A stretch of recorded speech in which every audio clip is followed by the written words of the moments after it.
CM Revanth తీరుపై కమలం నేతల కన్నెర చేశారు. ప్రధాని మోదీపై ముఖ్యమంత్రి రేవంత్ చేసిన విమర్శలకు ఘాటు రిప్లైలు ఇస్తున్నారు. రేవంత్ వ్యాఖ్యలను తీవ్రంగా తప్పుబట్టారు కేంద్ర మంత్రులు కిషన్ రెడ్డి, బండి సంజయ్. అదేవిధంగా బీజేపీ ఎంపీ లక్ష్మణ్, ఈటల, ధర్మపురి అరవిందులు మండిపడ్డారు.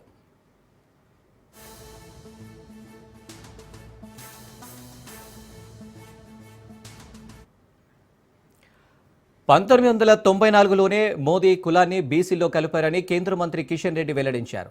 మోదీ ముఖ్యమంత్రి అయ్యాక తన కులాన్ని బీసీలో కలుపుకోలేదని వివరించారు. అప్పటి గుజరాత్ ముఖ్యమంత్రి మోదీ కులాన్ని బీసీలో చేర్చారంటూ క్లారిటీ ఇచ్చారు. అయినా చాలా కులాలు దశల వారీగా బీసీలో చేరాయన్నారు కిషన్ రెడ్డి.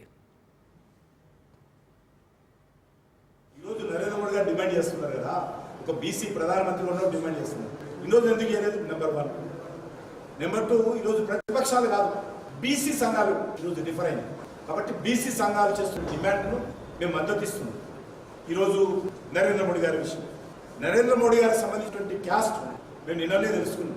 ఆ క్యాస్ట్ కూడా మేము కూడా తెలుసుకోలేదు. ప్రధానమంత్రి మాకు ఆ పరిస్థితి ఉండదు.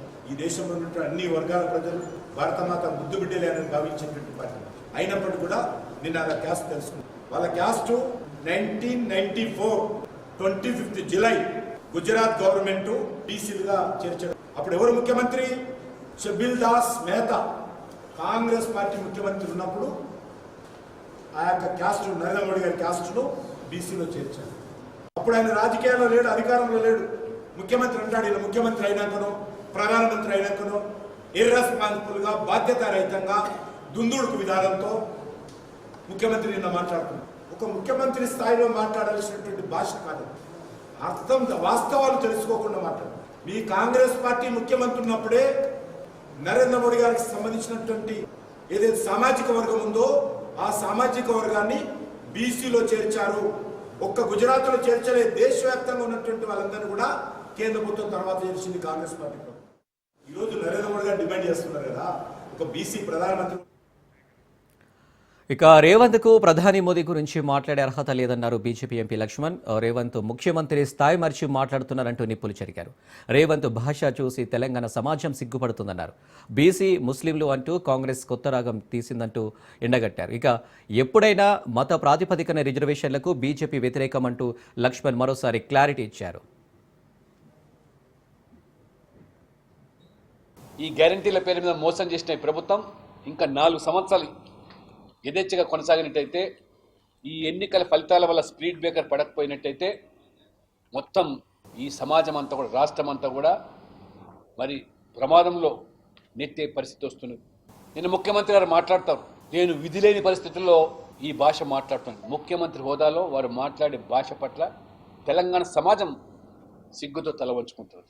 ప్రతిపక్ష నాయకుడిగా మాట్లాడినామంటే సరే, ప్రజలు ఏదో ఆ రోజు ఆ ప్రభుత్వం మీద అక్కసుతో మీ మాటలకు ఆకర్షితులు కావచ్చు.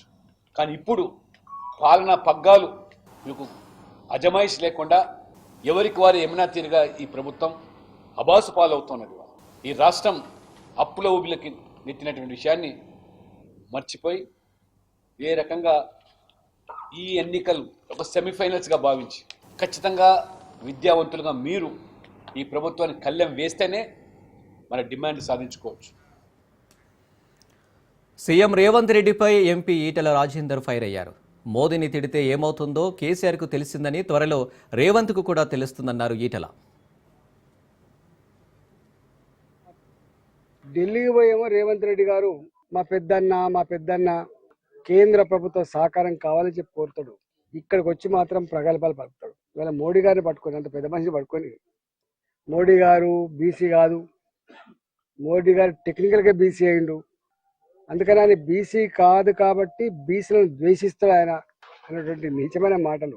సరే, ఏం కాలం నీకు, పోయే కాలం అయింది ఏమన్నా? గంత పెద్ద మహనీయుడు ఇవాళ ఆయన ఒక బీసీలకో, ఒక ఎస్సీలకో, ఒక ఎస్టీలకో, ఒక ఓసీలకు సంబంధించిన భారత జాతి ఆత్మగౌరవాన్ని ప్రపంచ చిత్రపటం మీద ఆవిష్కరిస్తున్నటువంటి మహనీయుడు మోడీ గారు. నిన్ననే చూసినాం, ఇవాళ అమెరికాలో అమెరికన్ ప్రెసిడెంట్ తానే స్వయంగా కుర్చీ లాగి కూర్చోబెట్టి సంతకం పెట్టిన తర్వాత మళ్ళీ కుర్చీ చేసిన గౌరవం ఇలా దక్కించుకున్న దేశం మన దేశం. ప్రపంచ దేశాలలో భారతదేశం అంటే ఒక గౌరవాన్ని పెంచిన నాయకుడు. భారత గడ్డ బిడ్డ, భారత జాతి బిడ్డ, అమెరికాలో ఉన్న, లండన్ లో ఉన్న, దుబాయ్ లో ఉన్న, ఇవాళ జర్మనీలో ఉన్న, ఆమె ఇండియన్ అని చెప్పి గల్లెగరేసి చెప్పుకున్నటువంటి స్థాయికి తెచ్చిన మోడీ గారిని పట్టుకొని ఇవాళ మీరు కూట్ల రాయి తేలినోడు ఏట రాయి తీసినట్టుగా ఇక్కడ నువ్వు పాలించే సత్తా లేక, ఇక్కడ ప్రజలకు ఇచ్చిన వాగ్దానాలను పరిష్కరించే దమ్ము లేదు. కానీ ఇవాళ గాయన గురించి ఉట్టికి ఎగరలేనమ్మా ఆకాశానికి ఎగిరినట్టుగా నువ్వు మోడీ గారి మీద మాట్లాడితే సూర్యుని మీద ఉంది. ఇక మరోవైపు సీఎం రేవంత్ రెడ్డిపై ఎంపీ ధర్మపురి అరవింద్ మండిపడ్డారు. 1994లో గుజరాత్లో కాంగ్రెస్ ప్రభుత్వమే ఆ కులాన్ని బీసీల్లో కలిపిందని, అప్పుడు మోదీ ఎలక్టోరల్ పాలిటిక్స్లో లేరని చెప్పారు. తప్పుల తడకగా చేసిన కులగణన నుంచి డైవర్ట్ చేయడానికే రేవంత్ ఈ వ్యాఖ్యలు చేశారన్నారు ఎంపీ అరవింద్. 94లో కాంగ్రెస్ గవర్నమెంట్ ఉన్నది గుజరాత్ లో, ఆ కులాన్ని బీసీలలో కలిపారు మోదీ గారి కులాన్ని. 99లో దేశంలో బీసీలలో కలిపారు. 94లో కలిపినప్పుడు గుజరాత్ లో కాంగ్రెస్ గవర్నమెంట్, మోదీ గారు ఎలక్టోరల్ పాలిటిక్స్ లోనే లేడు. 99లో కూడా లేడు ఆయన ఎలక్టోరల్. ఇవన్నీ రేవంత్ కు తెలియక కాదు, కావాల్సుకొని ఈ ఏదైతే కాస్ట్ సెన్సస్ అన్న ఒక సూలకోట్ల సర్వే చేసిండో అందులో కాస్ట్ సెన్సస్ పక్కకు పెట్టుంది.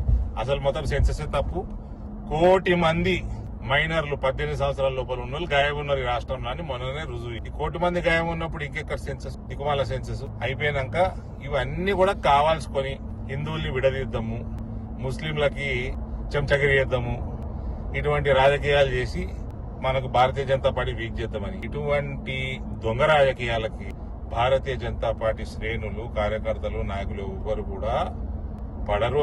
ఈ ట్రాప్ లో పడొద్దు. అందరం ఒకటై మనము భరతమాతని గెలిపియాలా, ఈ దేశాన్ని, రాష్ట్రాన్ని హిందూ రాష్ట్ర స్థాపన చేయాలి. ఇక్కడ ఒక్కటి మాత్రం తప్పకుండా గుర్తుపెట్టుకోండి, బటింగే తో ఏక్ హే తో safe hey. Don't fall in the trap of